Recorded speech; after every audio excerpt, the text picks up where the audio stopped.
बरगढ़ जिला गाईसिलट ब्लॉक कौठमाल स्थित वीरेन्द्र कुमार साहू महाविद्यालय वार्षिक उत्सव अनुष्ठित हो जाएगी। सहित महाविद्यालय परिसर में पूर्व मेलछामुंडा विधानसभा क्षेत्र में 3टी अवधिर विधायक बुरो मुंडार गौंतिया वीरेन्द्र कुमार साहू प्रतिमूर्ति बीजेपी निर्वाचन मंडल जनप्रिय और यशस्वी विधायक सनत कुमार गड़तिया मुख्य अतिथि भाव में उपस्थित रही उन्मोचन करते।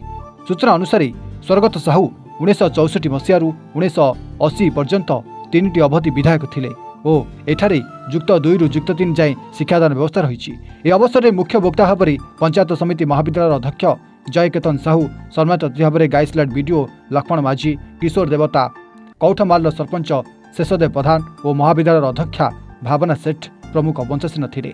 अध्यक्षता करथिले अंचल महाविद्यालय पूर्वतन अध्यापक भुवन दे साहू, महाविद्यालय अध्यक्षा सेठ विवरणी पाठ करथिबा बेले महाविद्यालय संपादक देवेंद्र कुमार जोशी धन्यवाद अर्पण करथिले।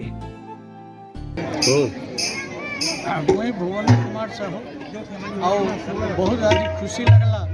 बापा कॉलेज तो होता आज मूर्ति प्रतिष्ठा है।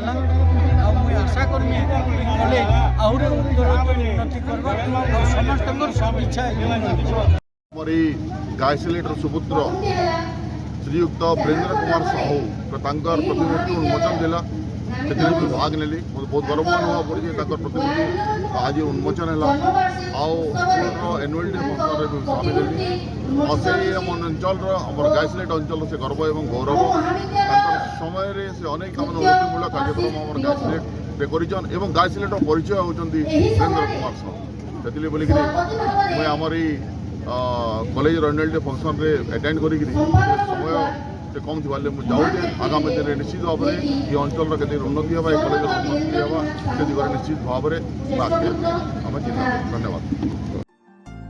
गाईसिलट विनायक प्रसाद गुरु का रिपोर्ट, A1 ओडिशा।